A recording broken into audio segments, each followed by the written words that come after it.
We are about to embark on an immersive journey through the corridors of our minds. Stand by as we prepare for departure.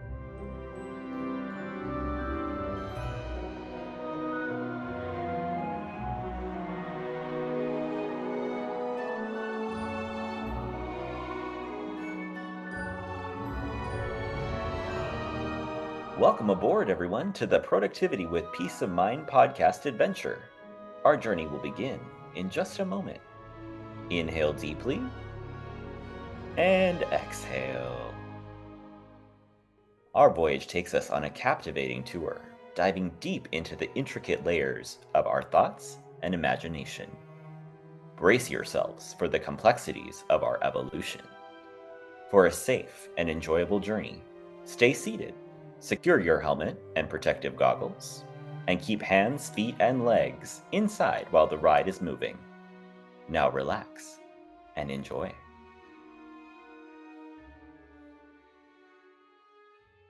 What if what we're needing when feeling tired and exhausted and not sure if we can keep going is not actually a vacation or a few days off, although those are amazing too?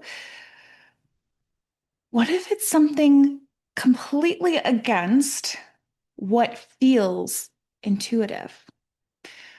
Today's expert is a specialist in burnout and will be helping us understand some of the thoughts that are not helpful in what is causing feeling this way, and most importantly, what we can do about it. So, without further ado, let's go to the conversation. Today, we have with us Scott Anderson, a 40-year entrepreneur, serial founder, licensed mental health therapist, and creator of the Burnout Breakthrough Method. He's also the author of a brand new book called You're Not Toast, which I love. The cover is like super fun with like it looks like the words are burnt. It's super cute. And he he's been has this journey of building businesses and reaching a certain level of success and hitting those goals and having the achievement, but then burning out on the other side, which makes it maybe not as worth it or not as fun, right? So welcome, Scott. We're so glad to have you. Thank you. Yeah, that is absolutely a paradox, but that's exactly what burnout is that it really doesn't have to do with how much success you've had or haven't had, Yeah. um, but it mainly has to do with how you think and how you interact with your world. Yeah. Yeah, amazing. Well, like what are those thoughts that we have when we're, reaching for achievement at a certain level that, maybe have a hidden cost? Yeah, what most of us discover at a young age is that we can kind of put ourselves into a state of mind. We talk a lot about illegal drugs and alcohol and whatnot, but we are born, each of us, with little chemistry sets inside our heads. And Yeah. it's possible to whip up a batch of some pretty potent chemicals. We don't do this consciously, but we discover over time that we can get ourselves into a state. We can kind of mix our own batch of goodies and get into a state that does, in fact, succeed, at least for a while. And Yeah. usually early in our careers, we can kind of get ourselves into a state by um, kind of kind of a combination of carrots and sticks, but we put ourselves into a state of stress, basically. And Yeah. we find that when we're in a state of stress, a lot of chemicals are produced, adrenaline, cortisol, norepinephrine, et cetera, which put us into a state that can help us perform. And it really, really works until it really, really doesn't. Yeah. Yeah, absolutely. And so what are some of those thoughts that lead us there? Well, I think consciously we just find that, especially early in our careers, we find that we're hampered by we have a lot of energy and a lot of enthusiasm, but not a lot of expertise, Mm, not a lot of experience, and so we compensate by being perfectionists and by never saying no, and by trying harder and than other people are willing to do. And if you do that in America, you're going to be rewarded. The problem over time is that it stops working. And what I found, and what most of my clients find, is that one day they wake up, instead of invigorated and on fire, they wake up exhausted. And if that persists, and that's really the hallmark, the canary in the coal mine for burnout, as defined by the World Health Organization, is a level of exhaustion that doesn't go away with a good night's sleep or a vacation or even a sabbatical. And in fact, you wake up more tired no matter what. And what happens with most of us is that we hit this sort of existential wall, realizing I can't try any harder, I can't worry anymore, and I just don't have the energy. And the worry is, one day, what happens if one day, one morning, I can't get out of bed? What happens if one morning I can't answer the bell? And that's usually when people begin to have an oh shit thought, as I did, that boy, I'm in trouble. I'm in trouble because my old tricks, my old chemistry set, my old form of motivating myself just isn't getting there. Yeah. Yeah. It makes a lot of sense. It's like we've been carrying this like certain amount of weight and all of a sudden we can't lift it anymore. And we're like, oh my gosh, what are we like? How do we keep going? Like, how do we keep carrying this forward? That's right. That's right. And for most of us, we've really come to depend on the fact that we can always work harder than other people. We can always care more than other people. And that those are superpowers. Yeah. And when you're early in your career, that's sufficient. But later in our careers, especially as we grow as people, not just with more work responsibility or maybe work authority, but also our lives begin to expand, and we start to develop more complex relationships, Yeah. and have often a higher cost of living. Unfortunately, working harder and worrying more than most people doesn't scale, and won't get us where we want to go. And a lot of times, we tend to feel like, allowing ourselves rest or peace of mind, either is or could be perceived as like lazy or, slacking Yeah. off. And tell us about that. Yeah, absolutely. I mean, there's so many judgments. I was just on a call with a client before we got on this interview, and her concern is that she doesn't want to really say the word burnout, or because all of it kind of, I've done a lot of work with veterans and veterans families around post-traumatic stress disorder. That's actually why I got my mental health therapy license in the first place. Mm. And it's sort of a similar thing, that in as much as post-traumatic stress disorder has a little bit more traction today and a little bit more recognition than it did 10 or 20 years ago, but still for a lot of people, it's synonymous with cowardice or lack of character. And it's similar with burnout, that the thinking is, well, rub some dirt on it, Yep. keep moving. And also, people who grind are celebrated, especially in social media. Yeah. People who grind and grind and grind and grind. The thing that we don't realize early in our careers is that grinding is meant to be a temporary thing, not a permanent way of life. Mhm. The idea is to build a business to a point that scales, or a lifestyle that scales, so that we can not grind. But sometimes it's seen as an end in itself. And people who aren't willing to do that either don't have the character, the willpower, the ambition, or what have you. So sometimes it's hard to talk about without there being kind of shame attached, especially to clients that I'm like this. And most of my clients, I mean, if you tell me that I'm not working hard enough, or that I don't have enough willpower, or I don't have enough chutzpah or grit or whatever, Mhm. that's a red, it's waving a red flag at a bull. I will then try harder and harder and harder. And so Yeah. it's self-perpetuating, and the wheels do ultimately, for many of us, fall off. It's but it is, you're right, it's very hard to explain. And David Thoreau said that men and women lead lives of quiet desperation, and that's the problem. The good news is, and this is really the point of our book, You're Not Toast, is that that you can actually quickly and permanently break through burnout. Yeah. And you can do so relatively quickly. It's just that our old tricks and techniques not only aren't going to work, but they Yeah. actually make it worse. So, for example, you mentioned, a lot of us think that if I get a good night's sleep or a long weekend, Yeah. we're recording over Memorial Day long weekend. And that should be enough. Or I'll take a vacation. That should be enough. I'll take 2 weeks off every 50 weeks.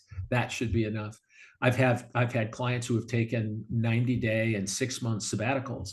The problem is they return to work every bit as exhausted as they were before. And the fallacy in our thinking is, I mean, that's just not how we recover from stress. It isn't something that where you just hold your breath for 50 weeks and then exhale every 2 weeks. It just won't work. So, but what does work is very counterintuitive. Most of us attack problems. We either attack problems or we avoid them, Yeah. one way or the other.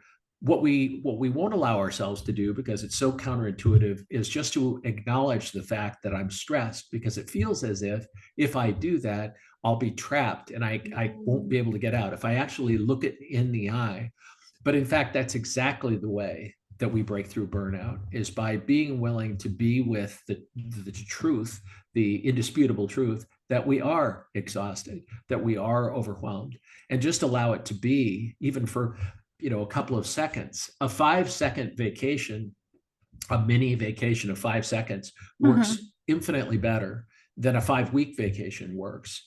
But it just doesn't seem like it should. That's a lot of the techniques that we teach are very simple, very fast acting. Even people who can't meditate, which is most of our clients, can do this.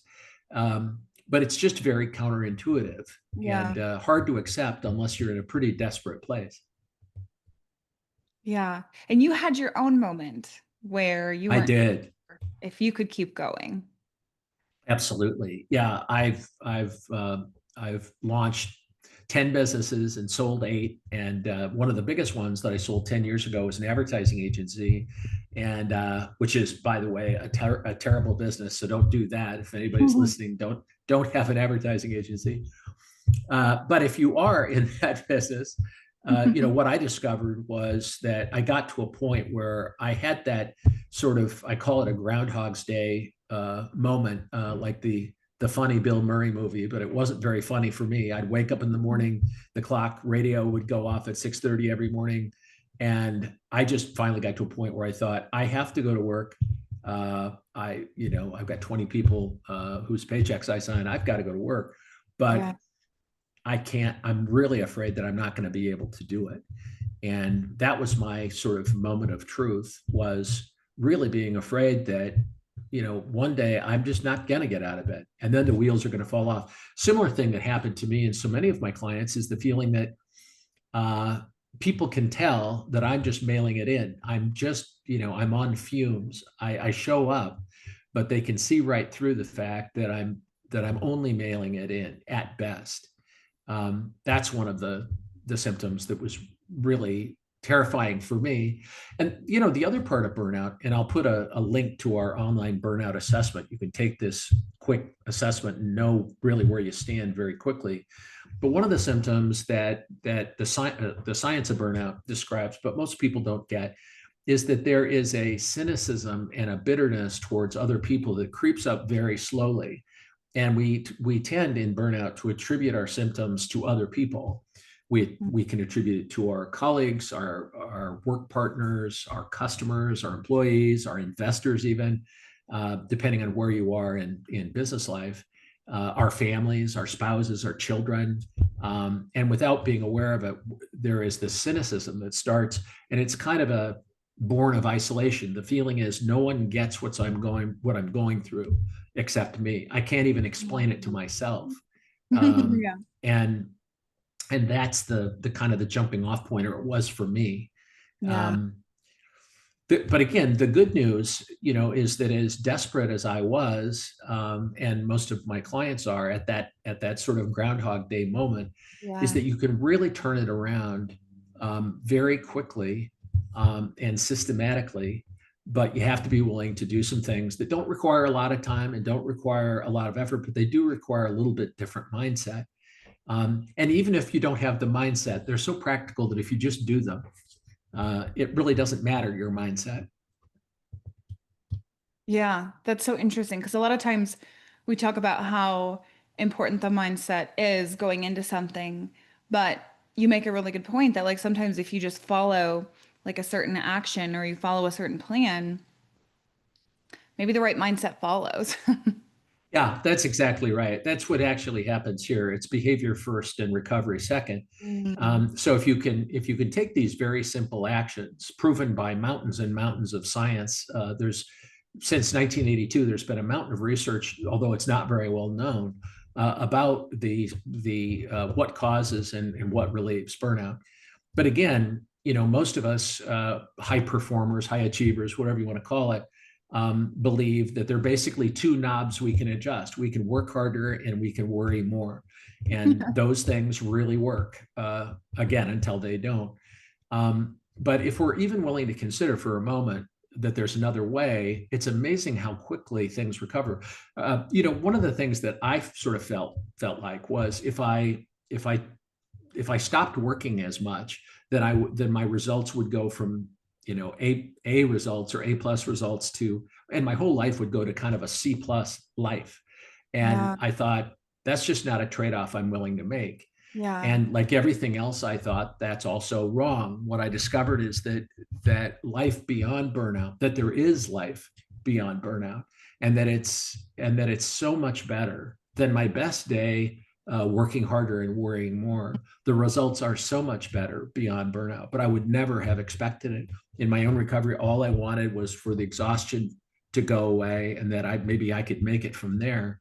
But what I've discovered, as my clients have, is that there's just so much more beyond burnout. A much whatever, however you measure success, whether it's financially or from a professional achievement standpoint or with your family or significant others, so much more is possible instead of so much less. So much more is possible. Mhm. Yeah, it's such an awakening moment when you realize that and, not just realize it like conceptually, but like put it into action and see it and like see what can really happen. Exactly. I think of a client of ours, who has a very successful business, but when I first met him, was working 60 to 80 hours a week and was Mm. not seeing his family. He had three little kids he was not seeing. Mm. His spouse told him, and if you've ever heard these words, you're in trouble, but she told him, "You're present, but you're not with us." And Mm. if you ever hear those words, you're in real trouble. And I certainly heard those too. And so he felt like the choice in his life was succeed at work or succeed at home, but I can't have both. I have to pick one. And he was doing everything he could to keep the wheels on the bus at 60 to 80 hours a week. And he thought that was really that he had to do that, that if he worked 1 minute less, that his business would fall apart.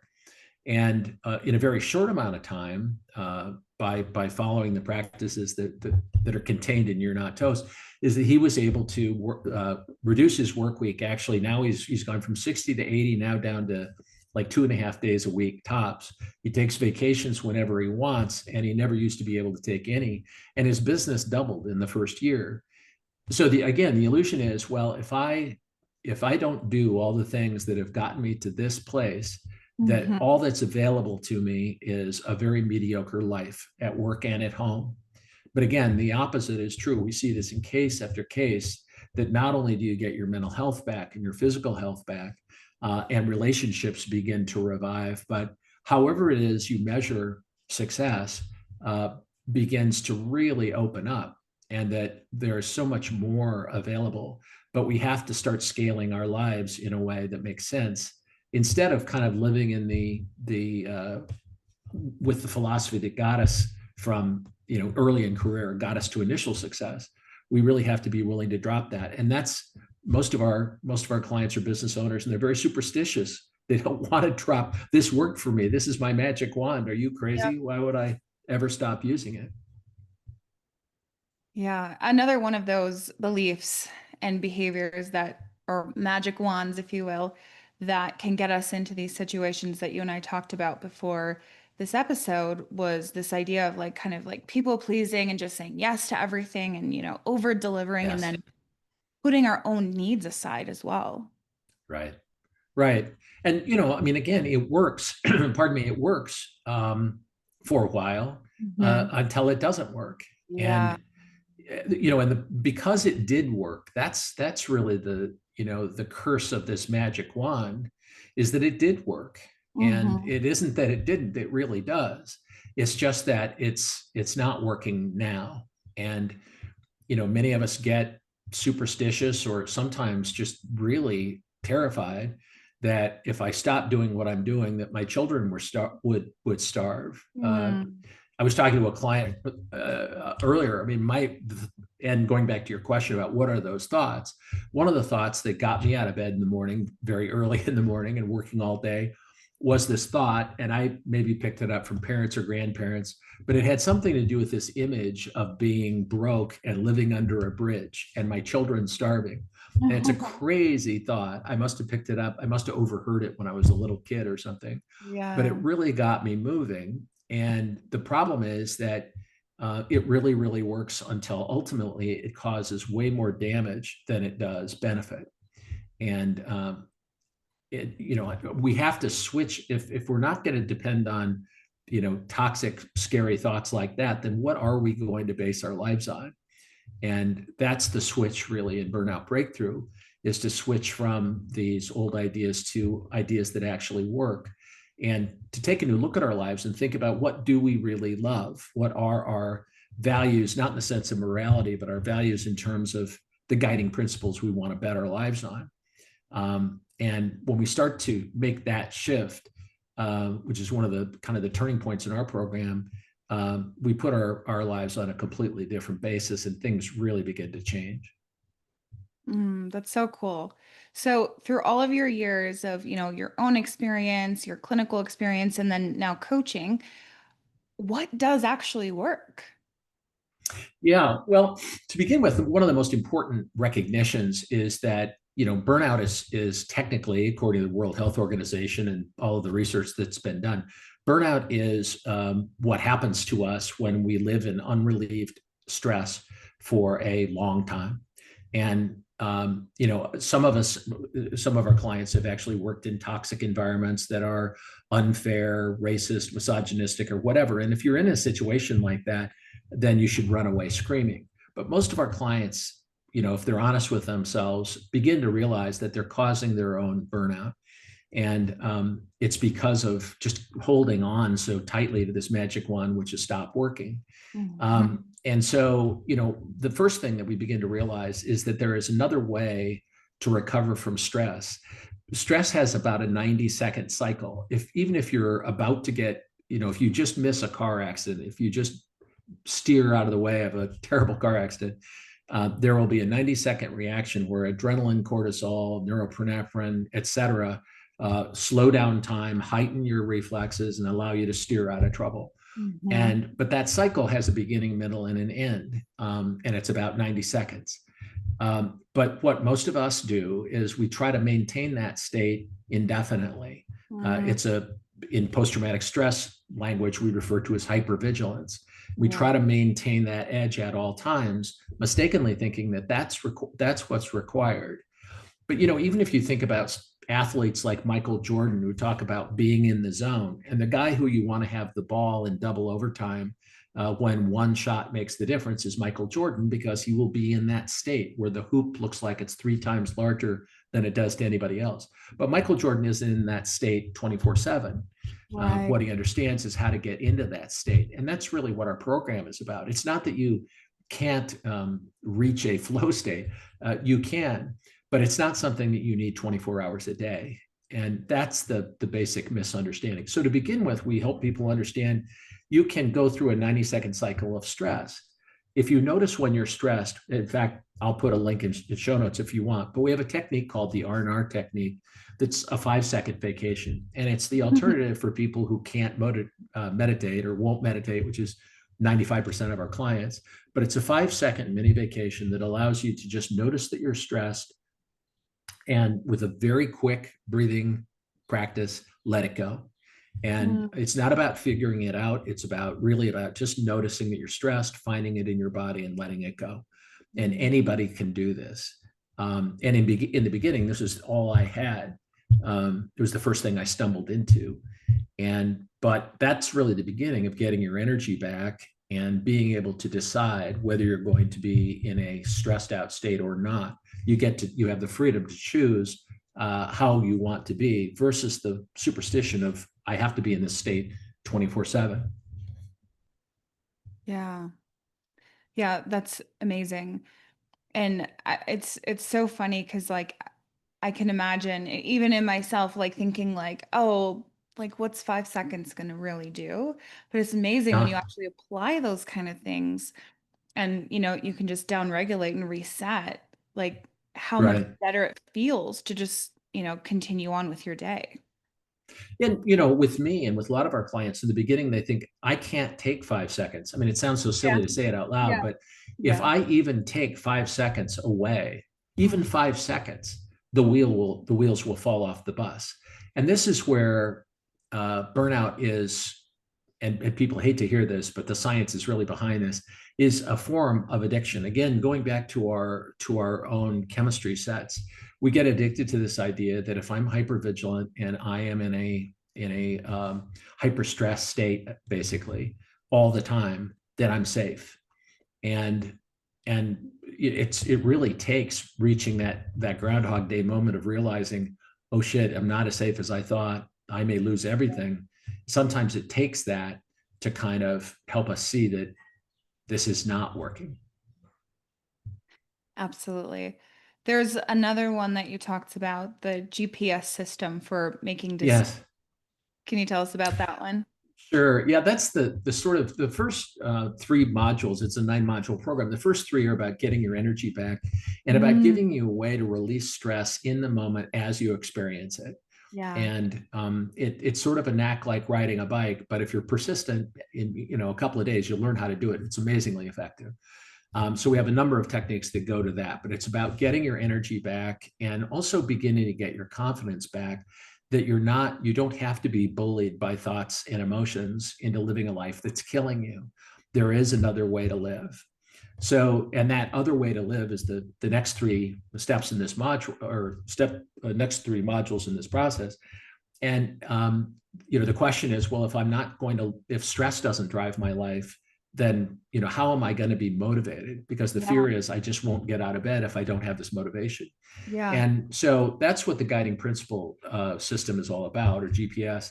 And what it's about is and we take people through a very comprehensive process to help them understand what do they really love in their lives? What's an alternative to being bullied by thoughts and emotions? Mm, I imagine a bully taking her lunch money every day, every day, every day, and we yeah. give it to them in the form of stress. What would happen if we said no to the bully? Mm, And what if we said instead, there's a whole other way of living? So we ask people about their values. We take them through this process, and it's not about values in the sense of being a moral person. I'll assume that we're all, perfectly ethical, moral people. But I mean, by values, what we mean is what do you actually value? What do you love in life? And so mm, many of us, by the time we reach burnout, have pushed that all across the table. We've assumed that I can't have what I love. I mm, have to live in this state of perpetual stress just to keep my nose above water. Not to enjoy my life or live a life worth living, but just merely to keep my nose above water, to keep writing paychecks, et cetera. So that's what the guiding principle system is to rediscover what do you really love. And then we take our clients through an audit and ask them, how many hours a day do you spend doing things you love? And the answer, and it's sad for everybody involved in the beginning, is zero usually, or mm, very, very few yeah. hours. Mhm. That's the realignment. That's the next step, is the realignment. Yeah. That's so cool. Well, and I think like the ability to recognize like, hey, there's a chunk of time here spent on things that I don't love and I don't actually need to be doing. And like getting rid of that is so freeing. Yes, absolutely. Yeah, we have a process we call goal shedding versus goal Mm. setting because we tend as overachievers to just pile things on, Yeah. and we start the year with 25 things we didn't do from last year. Yeah. Um, and so the most important things that resonate with and are aligned with our principles we never actually make time to get to. We take our clients through this process also called Genius Zone, where a lot of our clients run their own businesses, or at least have a lot of responsibility. And we Mm-hmm. ask them, what are the 2 or 3 things that you do that will move the needle farthest and fastest, let's say, in your business? Yeah. And then we ask them, how many hours a day do you spend doing that? And what they discover for the most part is they spend very little time, if any, in their Mm-hmm. Genius Zone. They spend 60 or 80 hours a week putting out fires or micromanaging people or whatever, but they spend almost no time in their Genius Zone. And this is why so often the initial shift, kind of a chiropractic adjustment that we work on with our clients, is to have them slowly introduce 2 or 3 or maybe 5 hours a week of Genius Zone activity. Because at Mm-hmm. first it feels like I can't even relax for 5 seconds. I can't even do this Yeah. little mindfulness technique for 5 seconds. How am I going to find 5 hours? So Yeah. we build gradually, and people begin to see with their own eyes that they can do it. But when you can put 5 hours of Genius Zone activity in your life, great things begin to happen. So many of Mm-hmm. our clients have hit sales ceilings or profit ceilings that they can't break through. And the reason is because they're not spending any time doing the things that will move the needle, or very few hours. And as they make these shifts, they find, yeah, I can shed a lot of these things.